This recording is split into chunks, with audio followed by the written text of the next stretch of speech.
Selamat pagi Taruna, bertemu kembali dengan saya dalam materi pembelajaran hari ini yaitu hukum maritim, di mana pokok bahasan kita pada hari ini adalah prosedur persiapan dokumen kesabandaran. Dan di dalam bab ini kita akan membahas tentang prosedur persiapan dokumen kesabandaran. Yang pertama adalah yang A, itu adalah pertama kali yang perlu dipersiapkan adalah kelaik lautan kapal. Jadi setiap kapal wajib memenuhi persyaratan kelaik lautan kapal yang meliputi daripada yang pertama keselamatan kapal, pengawakan kapal, kemudian manajemen keselamatan pengoperasian kapal dan pencegahan pencemaran dari kapal.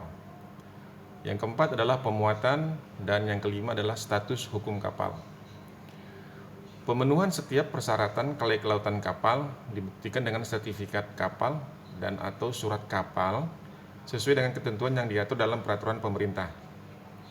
Jadi, setiap kapal yang akan berlayar dan telah memenuhi persyaratan kelaik lautan kapal dapat diberikan surat izin berlayar. Ya. Ini kita naikkan dulu sebentar. Ya. Berdasarkan kondisi geografi dan meteorologi ditetapkan daerah pelayarannya dengan urutan sebagai berikut. Ya, yang pertama A, daerah pelayaran semua lautan. Kemudian B, daerah pelayaran kawasan Indonesia. C, daerah pelayaran lokal. D, daerah pelayaran terbatas. E, daerah pelayaran pelabuhan. Dan F, daerah pelayaran perairan daratan. Jadi setiap kapal yang berlayar di daerah pelayaran wajib memenuhi persyaratan kelaik lautan kapal sesuai dengan daerah pelayarannya. Ya. Kapal yang memenuhi persyaratan melayari daerah pelayaran dengan peringkat yang lebih tinggi memenuhi persyaratan juga untuk daerah pelayaran dengan peringkat yang lebih rendah. Daerah pelayaran yang diizinkan pada suatu kapal dicantumkan dalam sertifikat keselamatan kapal. Kemudian yang kedua kita bahas adalah, yang pertama tadi adalah kelaik lautan kapal, yang kedua adalah pengukuran kapal. Ya. Setiap kapal yang akan digunakan untuk berlayar wajib diukur. Jadi metode pengukuran kapal ini dapat dilakukan menurut 3 metode, yaitu pengukuran dalam negeri, pengukuran internasional, dan yang ketiga adalah pengukuran khusus. Metode pengukuran dalam negeri dilakukan untuk pengukuran dan penentuan tonase kapal yang berukuran panjang kurang dari 24 meter. Harus diingat ya.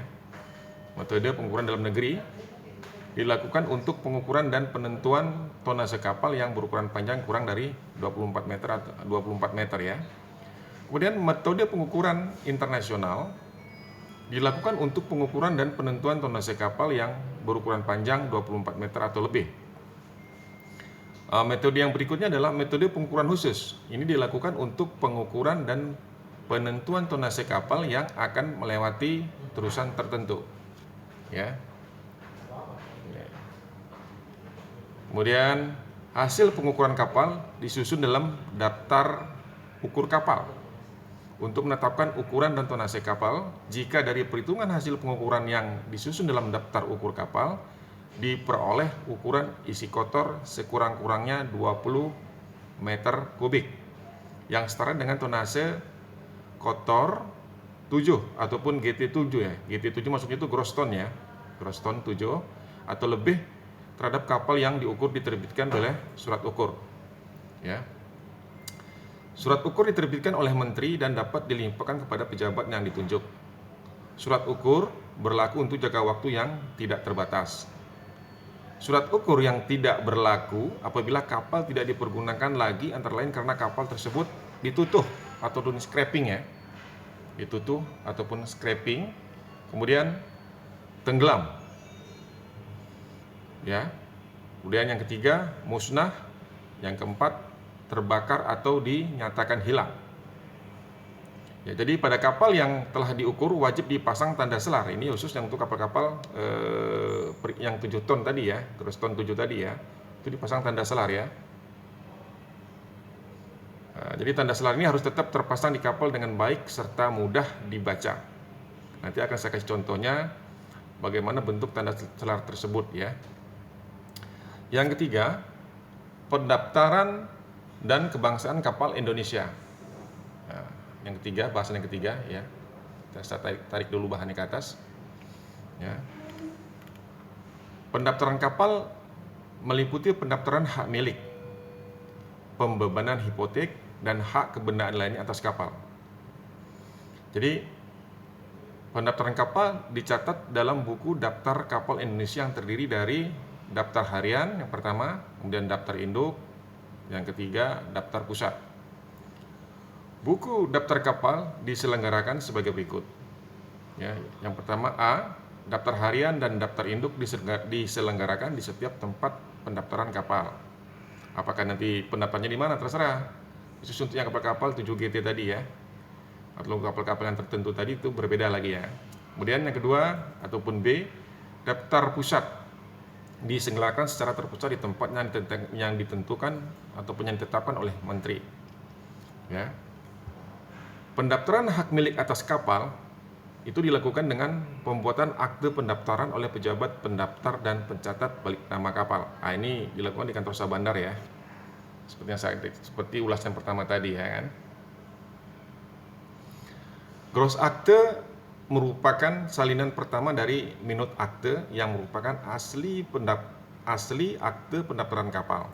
Jadi akte pendaftaran kapal itu harus memuat hal-hal sebagai berikut ya kan. Nanti saya akan kasih contoh sertifikatnya yang nanti akan saya kirimkan. Yang pertama adalah nomor dan tanggal akte.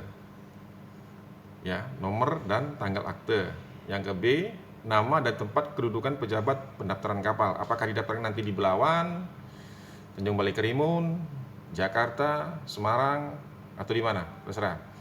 Kemudian yang ke C, nama dan domisili pemilik. Tentu ini nama pemilik kapal ya, serta alamatnya. Data kapal.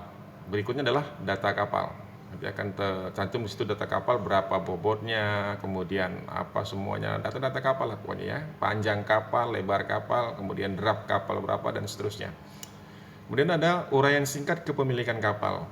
Uraian singkat kepemilikan kapal ini kalau kapal itu masih baru mungkin atas nama kapal yang bersangkutan. Tapi kalau kapal sudah bekas ataupun second itu nanti ada urutannya itu dari pemilik pertama, kedua, ketiga dan seterusnya.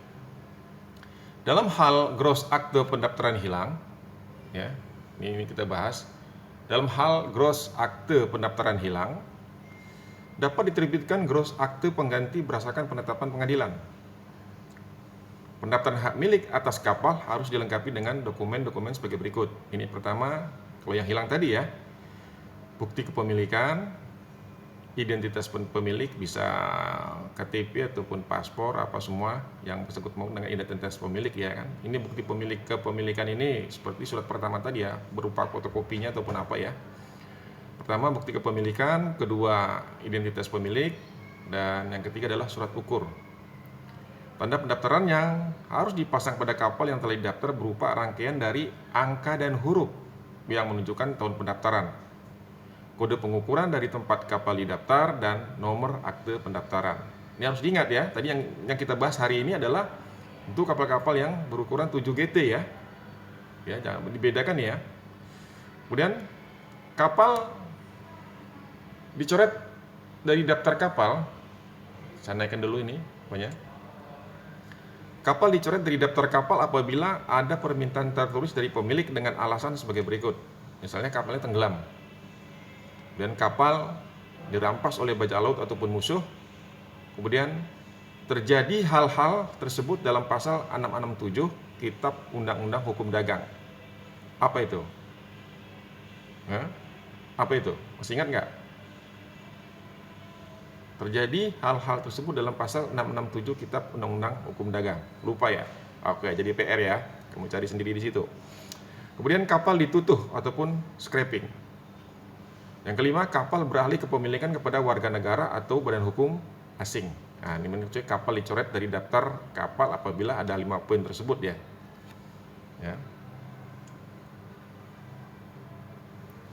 Kemudian kapal yang telah didaftar di Indonesia dapat diberikan surat tanda kebangsaan kapal Indonesia sebagai bukti kebangsaan.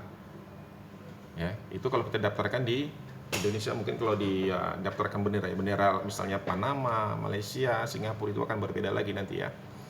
Karena ini kapal ini terdaftarkan, kebetulan yang kita bahas pada hari ini adalah di Indonesia ya, didaftarkan ya. Jadi kapal yang telah didaftar di Indonesia dapat diberikan surat tanda kebangsaan kapal Indonesia sebagai bukti kebangsaan. Itu jadi dinaikkanlah bendera di buritannya tadi di belakang kapal dengan bendera kebangsaan Indonesia merah putih. Tapi kalau dia didaftarkan di Singapura mungkin akan bendera Singapura, kemudian ataupun Malaysia, bendera Malaysia ataupun Panama dan sebagainya, itu akan dikibarkan bendera kebangsaan masing-masing dari kapal di mana kapal tersebut didaftarkan ya. Kemudian surat tanda kebangsaan diberikan dalam bentuk surat laut untuk kapal-kapal yang berlayar di perairan laut dengan tonase 175 ataupun GT 175 atau lebih. Ya, ini surat laut ini namanya ya, surat tanda kebangsaan diberikan dalam bentuk surat laut untuk kapal-kapal yang berlayar di perairan laut dengan tonase kotor 175 GT ataupun 107 ataupun GT 775 atau lebih. Ya. Kemudian ada yang namanya pas tahunan untuk kapal-kapal yang berlayar di perairan laut dengan tonase 7 GT ataupun GT7 dan sampai dengan tonase kotor kurang dari 175. Nah, ini kurang GT 175. Kemudian pas kecil untuk kapal-kapal yang berlayar di perairan Indonesia dengan tonase kotor kurang dari 7 GT. Berikutnya adalah pas perairan daratan untuk kapal-kapal yang berlayar di perairan daratan. Ya. Surat tanda kebangsaan kapal berlaku untuk jangka waktu 5 tahun. Saya ingat lagi, surat tanda kebangsaan kapal berlaku untuk jangka waktu 5 tahun. Kemudian surat tanda kebangsaan kapal diberikan apabila dilengkapi persyaratan fotokopi akte pendaftaran atau balik nama kapal, kemudian fotokopi surat ukur, surat pernyataan dari pemilik mengenai data dan peruntukan kapal, kemudian bukti kepemilikan kapal, surat pernyataan dari pemilik ya mengenai data dan peruntukan kapal. Ini kamu harus ingat ya. Kemudian surat tanda kebangsaan kapal diberikan sebagai dasar. Saya ulang sekali lagi ya. Surat tanda kebangsaan kapal tadi sudah berlaku 5 tahun ya. Nah, terus kita lanjut, surat tanda kebangsaan kapal diberikan sebagai dasar bagi kapal untuk dapat mengibarkan bendera Indonesia sebagai bendera kebangsaan. Harus diingat itu. Kapal harus menunjukkan identitas dengan mengibarkan bendera Indonesia. Karena dia didaftarkan di Indonesia. Kalau didaftarkan di negara lain, mungkin dengan memakai bendera negara lain. Mencantumkan nama kapal dan tempat pendaftaran kapal atau tempat penerbitan surat tanda kebangsaan kapal. Jadi surat tanda kebangsaan kapal tidak dapat diterbitkan apabila pemilik atau badan hukum dinyatakan bangkrut berdasarkan penetapan pengadilan atau akte pendaftaran kapal dibatalkan dan juga tidak terpenuhi salah satu daripada persyaratan. Ya. Oke, kita lanjut ya. Jangan ngantuk nih. Surat tanda kebangsaan kapal dapat dibatalkan jika surat tanda kebangsaan diperoleh secara tidak sah. Kemudian kapal dipergunakan untuk melakukan kegiatan yang membahayakan keamanan negara, akte pendaftaran dibatalkan, atau pemilik atau badan hukum dinyatakan bangkrut berdasarkan penetapan pengadilan. Jadi surat tanda kebangsaan kapal tidak berlaku lagi jika, nah ini jika ya, masa berlakunya telah habis. Ya, kapal bukan lagi kapal Indonesia. Nah, mungkin berikutnya data kapal yang tercantum dalam surat tanda kebangsaan kapal telah berubah, kapal tenggelam dan tidak dipergunakan lagi, atau kapal dirampas oleh bajak laut atau musuh. Nah, jadi surat tanda kebangsaan kapal ini nggak berlaku lagi ya jika masa berlakunya habis, kapalnya bukan kapal lagi kapal Indonesia, data kapal yang tercantum dalam surat tanda kebangsaan kapal telah berubah, kemudian kapal dirampas oleh bajak laut atau musuh. Baik, itu saja. Kemudian tugas kamu pada hari ini adalah coba kamu ringkas apa yang sudah saya sampaikan pada materi pembelajaran hukum maritim hari ini. Kemudian jawabannya kamu kirim seperti biasa ke Classroom. Demikian yang bisa saya sampaikan pada pagi hari ini. Semoga ini bermanfaat. Selamat pagi dan selamat ketemu lagi pada periode yang akan datang. Terima kasih. Assalamualaikum warahmatullahi wabarakatuh.